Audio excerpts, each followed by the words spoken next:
bonsoir.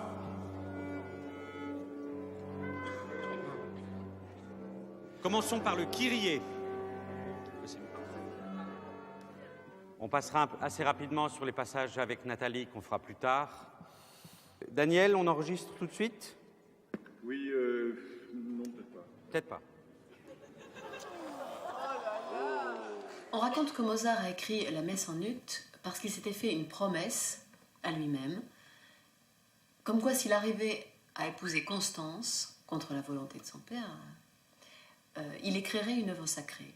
Et il se trouve que c'est de la messe en ut dont il s'agit. Donc voilà, c'est une œuvre presque d'amour, encore. Ouais.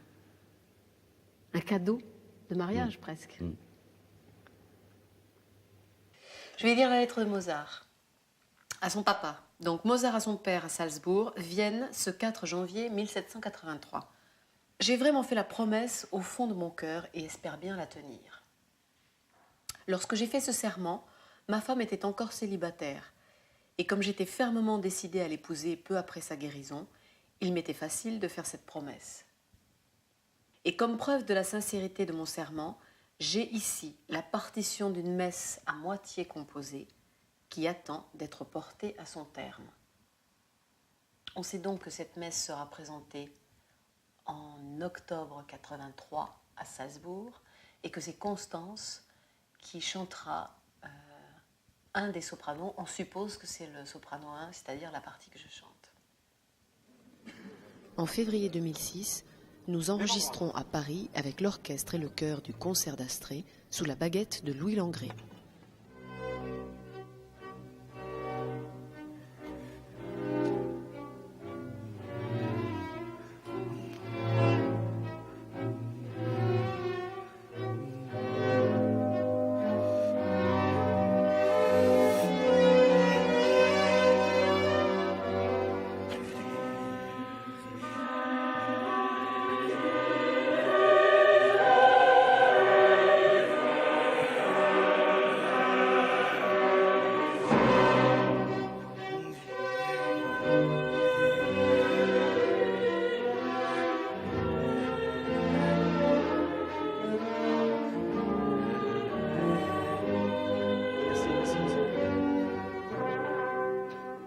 C'est trop doux, ça sonne pas comme un Kyrie.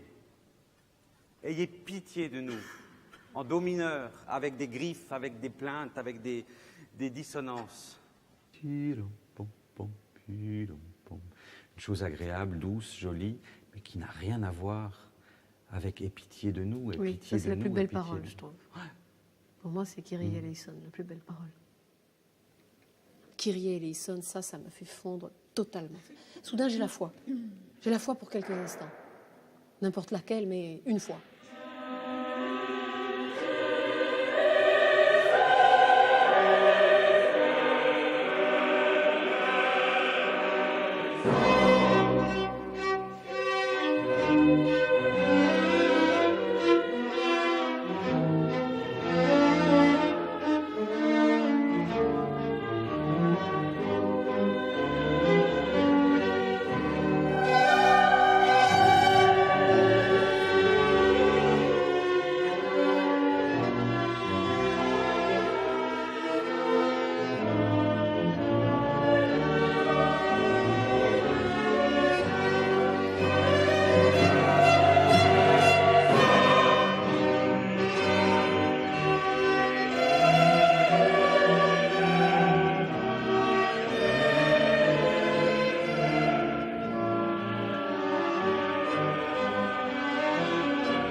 y a toutes ces crampes, ces angoisses, ces tensions, ces dissonances. Et puis tout d'un coup, la soprano arrive, et il y a une lumière, il y a une pacification, il y a un espoir, il y a tout d'un coup, oui, un apaisement qu'elle apporte par son chant et même par la seule présence.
Ça, c'est du Dessay chair de poule, ça.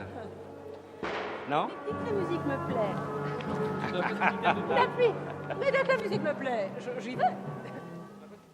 C'est tellement beau, c'est tellement fort, c'est tellement extraordinaire de pouvoir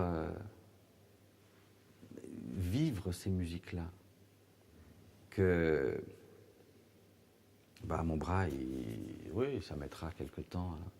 Il mettra quelque temps à se remettre et puis, mais enfin, c'est handicapant, c'est frustrant, c'est rageant, mais par rapport au plaisir profond, je veux dire au plaisir de musicien, c'est dérisoire. Enfin, c'est anecdotique, malheureusement non, parce que sans doute que j'aurais pu être plus libre autrement, et peut-être plus directif. Oh, tu arrives. Mais toi, si tu avais cassé un bras, tu aurais chanté quand même. Je pense pas. Oh non, Je pense pas. moi non plus. Mais tu n'as pas besoin de bras pour chanter. Ah Bah si, non, si, mais non, ça on a fait besoin- mal. Hein. Ah ouais, non. Quand Et on puis a moi mal, j'ai besoin de mon bras, hein. Je bouge. Hein. Non, moi je pense pas que je l'aurais fait avec un bras. Non, moi non plus. Non, puis c'est vrai qu'on chante tellement avec On le chante corps. avec le bras. corps. Ah, mais on chante avec les bras. Qui a dit qu'on n'avait pas besoin des bras pour chanter? La voix, c'est le centre de toutes les émotions et tout. Quand on a mal et ça s'entend dans la voix. Si. On peut diriger avec un bras cassé, mais bon, on ne peut pas chanter. En fait, ton plus grand plaisir, c'est la musique et ce que tu fais autour de la musique. C'est au-delà du plaisir, c'est indispensable. Tu es condamné. Voilà. Non, oui. Mais je suis condamné comme quelqu'un, enfin, je sais pas, on est tous condamnés à boire de l'eau. Si on ne boit pas d'eau, on meurt. Mais on ne se dit pas qu'on est condamné. C'est essentiel. C'est sans eau, sans air, on ne se dit pas qu'on aime l'eau. On en a besoin. Et bien la musique, c'est pareil. C'est indispensable. Pas que pour moi, d'ailleurs. Pour tout le monde. Tout le monde chante. Tout le monde, dans toutes les civilisations. Dès qu'il y a justement un événement fort, les mots ne suffisent plus et la musique vient naturellement. Même les supporters de l'équipe de foot de je sais pas qui n'aiment pas du tout la musique, ils chantent « On a gagné ». Ils chantent. I will survive. Voilà. Ils sont dans la musique. Et là, ils ne se posent plus du tout la question de savoir s'ils aiment la musique ou pas. Ça vient.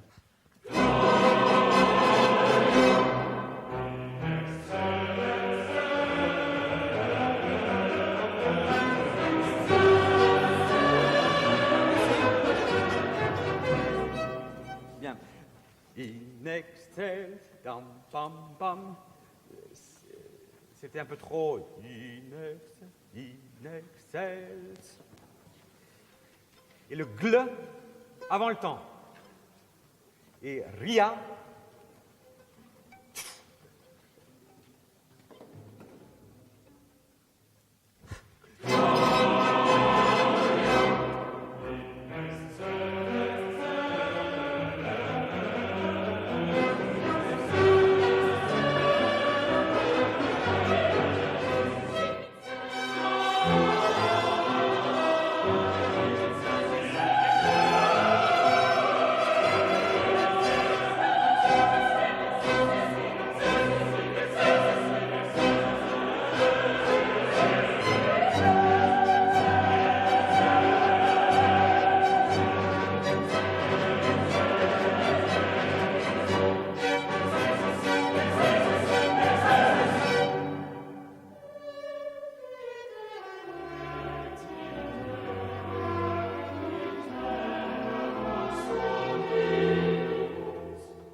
On n'était pas ensemble, mais c'est la bonne nuance. Très bonne prise. La Oui. fin. Oui. Le rôle du chef d'orchestre, c'est pas de battre la mesure, c'est de créer ou d'essayer de créer les conditions qui font que il y aura le dialogue musical se fera naturellement, que les gens se répondront ou enchaîneront parfois, et qu'il y aura toujours ce jeu, et que la musique, tout d'un coup, prenne naissance grâce à tout ça. Oui, j'ai remarqué aussi que quand tu diriges, tu dis des choses que peut-être pas tout le monde comprend. Mais c'est pas grave. Non, Non, non. non, parce qu'on en parlait tout à l'heure. Tu as une façon de t'exprimer, une façon d'expliquer ce que tu veux, qui n'est pas du tout précise, mais qui est très précise en même temps. C'est-à-dire que tu dis des choses générales. Si on les extrait du contexte, on comprend rien. Mais la manière que tu as de les dire, en fait, c'est très très clair. Tu me disais, non mais un peu plus, un peu moins. Et c'était très clair. Tu vois ce que je veux dire? Ouais, ouais. Et c'était très clair la façon que tu avais de le dire, de le proposer. Parce que tu le sens tellement que tu arrives à le faire passer, même sans mots précis. Mais je veux dire, les indications techniques, c'est simple, c'est plus vite, plus lent, plus fort, plus doux, plus court, plus long, plus haut, plus bas, c'est tout, non? Et voilà.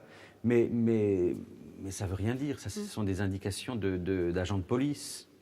Laudamus te, c'est nous te louons. Donc quand vous jouez lauda, lauda, pour l'instant on a juste des notes. Jouer avec style, jouer magnifiquement bien, mais on n'a pas le sens, on n'a pas la dramaturgie. Il faut porter les mots et donc que le son ait une densité permanente. Et après, des différences de couleurs, quand elle dit adoramus te, nous t'adorons, nous te glorifions, nous te bénissons, nous te louons. Bénir et louer, c'est absolument pas la même chose. Ensuite, benedicimus te. C'est pour ça qu'il y a un piano. Tin, tin, digidadadam. Donc la couleur doit être différente, autrement on n'a pas la force et la beauté de tout cela. Tout découle de là. Par exemple,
Toute la nuit, je vais décortiquer tout ce que j'ai fait bien, pas bien, la première fois, la deuxième fois, la 20e fois, la 50e fois. Ah oui, non, là, j'en ai pour un petit moment avant de digérer tout ça. Et puis, ouais, non, mais ça, c'est un enregistrement, c'est pour toujours, quoi. Paf, il est là. En plus, maintenant, avec les disques laser, il va rester quand même quelques années. Donc, En même temps, on l'aura fait. Ça, c'est aussi un héritage qu'on laisse. d'aujourd'hui. D'aujourd'hui, mais Oui. quand même, je veux dire, se dire que nos petits-enfants, nos arrière-petits-enfants pourront écouter et se dire ah, c'est mamie. Et ben moi, ça me fait chaud au cœur.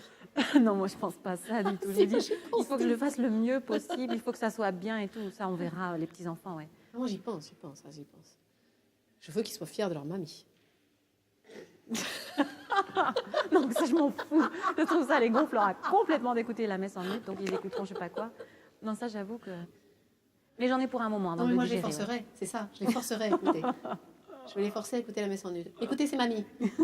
Écoutez, c'est mamie. Taisez-vous.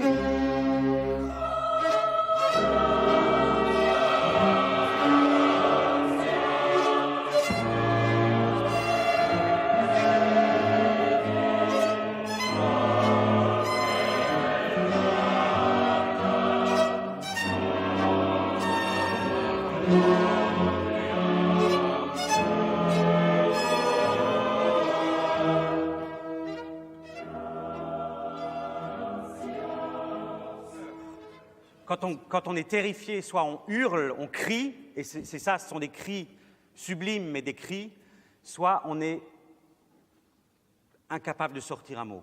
Et le incapable de sortir un mot, c'est le gratias.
Tout est dur. C'est pas le plus dur. Non, tout Mais- est dur parce que c'est du Mozart, quoi. Tout Oui. est tellement transparent, tout est tellement tac, tout doit être tellement ensemble, tout doit être propre, et on peut pas Parce se que c'est de permettre. la musique tellement géniale qu'il faut être à la hauteur de cette musique. Et ça, à chaque fois qu'on se le dit, ça nous fout les jetons quand même, ça.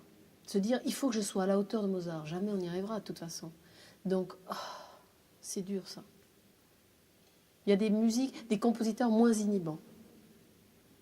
Même s'ils sont bons aussi, ils sont pas aussi géniaux. Et je trouve que c'est une écriture, on n'est pas très loin de la musique baroque, c'est une écriture qui est tellement instrumentale aussi. Ouais. C'est à la fois vocale et à la fois très instrumentale, parce que ça doit être très précis, très propre. Il n'y a rien qui doit déborder. On peut jamais se permettre de faire un truc un port de voix Trop ou de de choses. rubato, Voilà. C'est pas comme un autre répertoire où on peut, on chante et c'est tout ce qu'on vous demande, quoi, de faire du son, du volume. Là, il y a autre chose. C'est pas du tout, on recherche pas du tout la même chose. Et c'est en ça que c'est difficile, je pense. C'est cette espèce de précision, cette rigueur qu'il y a vraiment dans la musique baroque aussi, quoi. Et on doit être rigoureux sans être sec. Oui. On doit être rigoureux en étant extrêmement tendre et doux et sensuel. Alors, c'est rigueur et sensualité en même temps. C'est une combinaison pas toujours facile à trouver. Donc Mozart, c'est ça? Mozart, c'est un peu ça, ouais, je crois. Ça s'est résumé très schématiquement, Oui. mais disons que c'est le yin et le yang. C'est-à-dire c'est à la fois tout et rien, c'est à la fois terriblement difficile et terriblement facile, à la fois féminin et masculin, c'est tout. Et il faut arriver à rendre ce tout. Domine Deus, tu peux nous le rechanter là, parce que là on était concentré sur autre chose que sur la musique.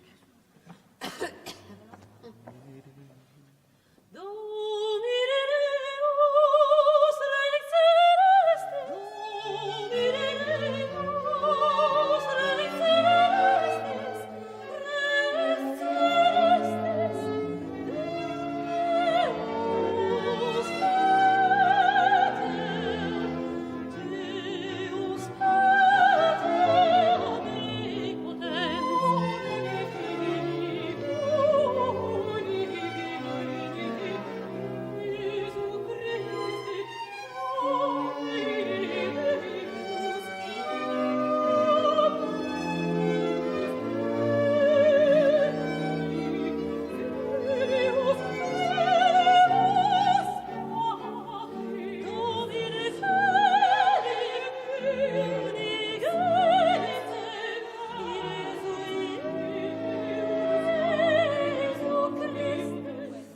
personne n'est vraiment encore vraiment dans le même tempo. Non, C'est pour ça que non. ça sonne un petit peu, on n'est pas vraiment à l'aise, quoi. C'est-à-dire que je suis légèrement plus lente dans l'idée, c'est ça? Oui, mais c'est pas que là, c'est en général. Ah mince, alors que je voudrais avancer. Qu'est-ce qui se passe? C'est en général. Phrase plus. Ça allait vraiment beaucoup mieux à partir de 56, 7, 8, etc. Comment tu veux que je fasse? On devait faire le tempo. Oui. Rex Comme si je lançais. Ouais, la difficulté avec un enregistrement, c'est qu'on refait tellement de fois les choses qu'au bout d'un moment, on en perd le sens. On se concentre tellement sur les détails, on s'arrête, on reprend, que d'avoir le grand geste, c'est pas évident. Donc c'est sans doute surtout à moi de rester toujours dans la conscience de l'architecture. Pour moi, le plus difficile, c'est de faire un disque.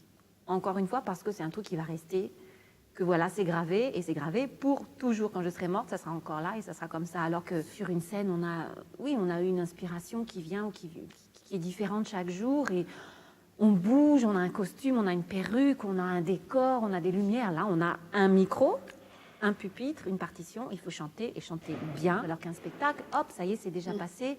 Et si c'était génial, eh ben... Tant pis. Tant pis, c'est fini, quoi. C'est derrière nous, jusqu'au prochain. Oui, il faut tout recommencer. Tu trouves quoi le plus facile, toi? Bah, moi, je trouve tout dur. Bien sûr, mais tout est relatif. Non, mais je trouve tout difficile et pour des raisons différentes. C'est-à-dire que moi, j'ai toujours horriblement peur avant d'entrer en scène. Donc, c'est quelque chose qui me colle à la peau, qui est comme poisseux, cette peur. Donc, au moins, quand je suis en enregistrement, j'ai pas peur, parce que je sais que je peux recommencer. Et le fait de ne pas avoir peur, ça me libère tellement. Même si c'est pas très bien, ce jour-là. Mais le fait de me dire, je n'ai pas peur parce que j'ai plusieurs chances, ça, j'adore. Ouais, ensemble?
C'est quoi le bruit à la fin? Pas du tout. On va le refaire. Il y a de bonnes choses. Il y a de vachement bonnes choses. Et dans le fond, c'est tellement plus facile dans ce tempo. Mais moi, ce qui me paraît difficile, c'est que vous êtes coupé, enfin, vous reprenez juste un bout et... Mais moi, j'aime bien ce côté chirurgical. Oui, c'est rassurant. J'aime bien ça, moi. On peut refaire. On a une deuxième chance, une troisième chance, une 12e chance. Oui, puis c'est rigolo. Moi, j'aime bien. Finalement, en fait, au début, j'aimais pas du tout les enregistrements. Ça m'énervait. Je trouvais que j'étais pas à ma place. Je trouvais qu'il y avait que la voix qui comptait, alors que je militais pour exactement le contraire. Et que je continue, d'ailleurs.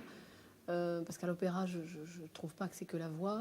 Au contraire, il y a un ensemble de choses qui comptent pour un chanteur. Il y a une personnalité, une musicalité, le fait de savoir jouer, de savoir être un acteur aussi, de savoir rentrer dans un personnage, le fait de savoir jouer en équipe. Bon. Là, c'est vrai qu'il n'y a que la voix. On doit tout exprimer. Tout ce qu'on exprime naturellement et normalement avec le corps et avec les autres et sur une scène, on doit tout mettre dans la voix. Et ça me perturbait beaucoup, ça, au début. Et en fait, maintenant, je m'amuse beaucoup avec ça. Et j'essaye de donner des formes à ma voix, presque de la sculpter, comme si c'était une matière de la terre, presque. Je n'avais pas compris ça au début, quand j'enregistrais. Et maintenant, je m'amuse à être sculptrice sonore. Donc c'est un nouveau métier, et je pense que j'aime bien cette idée de reconversion. Un peu plus sexy. Non. Mais pas d'accent après.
Mais parce que c'était plus sexy, du coup.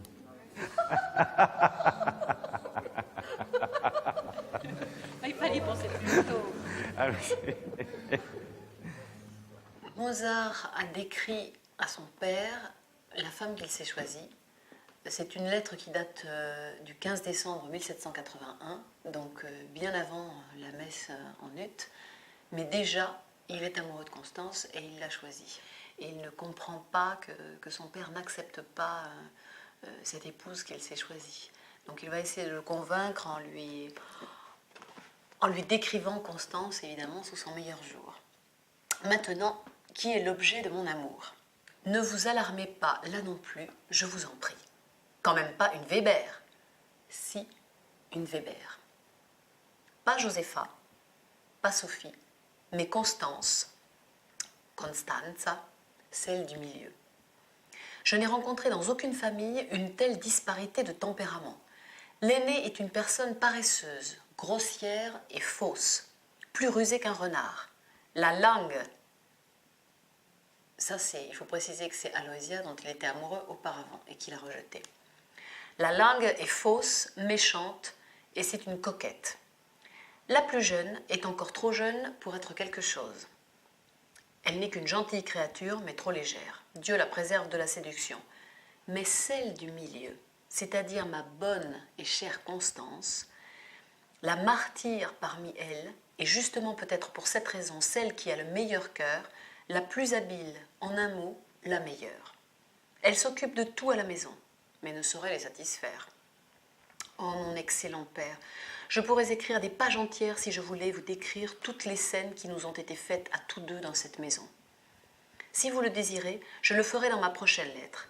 Mais avant de vous délivrer de mon bavardage, il faut que je vous familiarise un peu mieux avec le caractère de ma Constance bien-aimée. Elle n'est pas laide, mais elle n'est toutefois rien moins que belle. Toute sa beauté réside en 2 petits yeux noirs et une belle taille. Elle n'a pas de vivacité d'esprit, mais suffisamment de sain entendement pour remplir ses devoirs d'épouse et de mère. Elle n'est pas portée à la dépense, c'est absolument faux.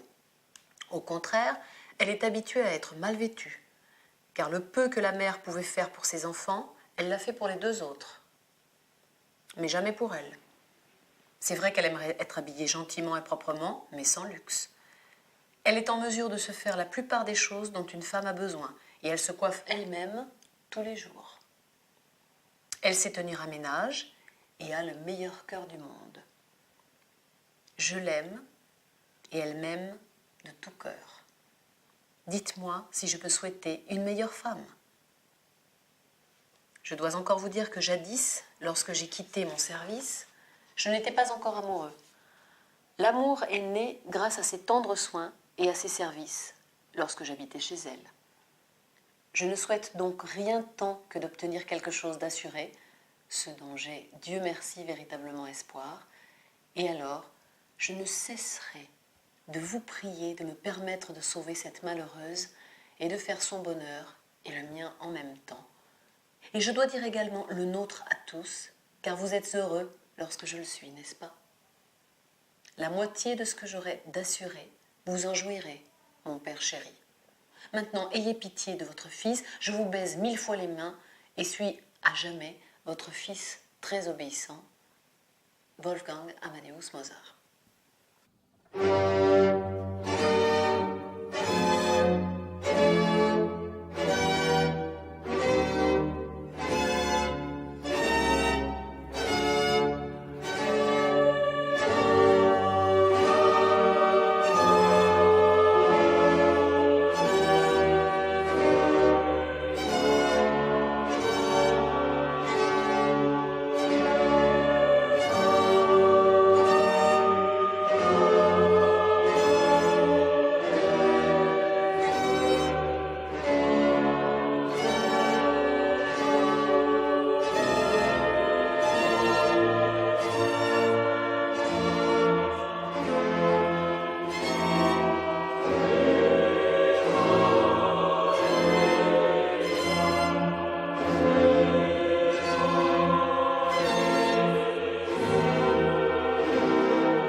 J'ai beaucoup de plaisir à dire Jésus Christ. Je trouve ça magnifique. Jésus Christ. Soudain, on a envie d'être chrétien. Enfin, ça me fait cet effet. Je devrais pas dire ça, moi qui ne le suis pas.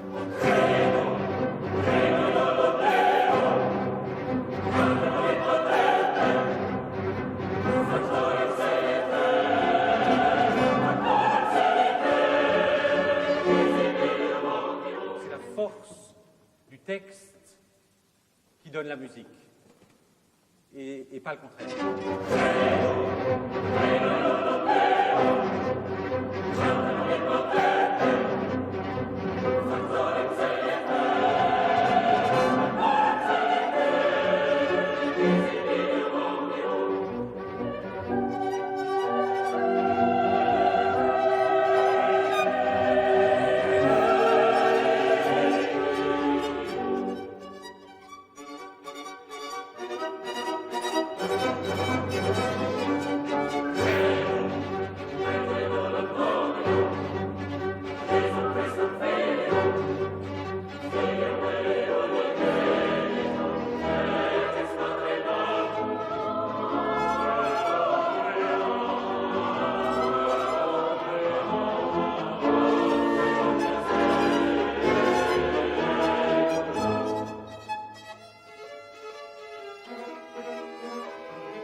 Bonne prise. Oui.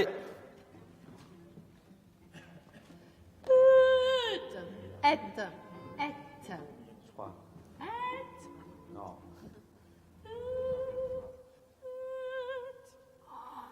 Et incarnatus est, et homo factus est. Il s'est incarné, il s'est fait chair et il a été fait homme. Même si on ne croit absolument pas dans tout ça, ça ne peut pas ne pas interpeller, comme on disait à une époque. Et soudain, il y a plein de questions qui se posent sur mais comment je vais le dire, qu'est-ce que je vais dire avec ça, qu'est-ce que c'est ce et incarnatus est, est-ce que c'est quelque chose de très intérieur, est-ce que c'est quelque chose de très extérieur, est-ce que c'est une joie, est-ce que c'est une grande surprise, est-ce que c'est mêlé de peur aussi. Il s'est fait homme pour nous, il est venu pour nous. Qu'est-ce qu'on va lui donner en échange? Est-ce qu'on mérite ça? Et ça, c'est la grande bascule de la messe, oui. Une fois qu'elle a chanté ça, On peut s'en aller. On est dans la lumière. C'est tellement plein de confiance, une aura qui irradie tout le monde par la beauté, mais la beauté simple du chant.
a dû dire à Mozart souvent au cours de sa vie qu'il était un génie, puisqu'il a commencé comme un enfant prodige, qui à la fois jouait du clavecin, du pianoforte, et qui aussi composait dès son plus jeune âge. Et donc ce qui répondait à ça, c'est une phrase très jolie, qui dit « Le vrai génie sans cœur est un non-sens, car ni intelligence élevée, ni imagination, ni toutes deux ensemble ne font le génie. Amour, amour, amour, voilà l'âme du génie. »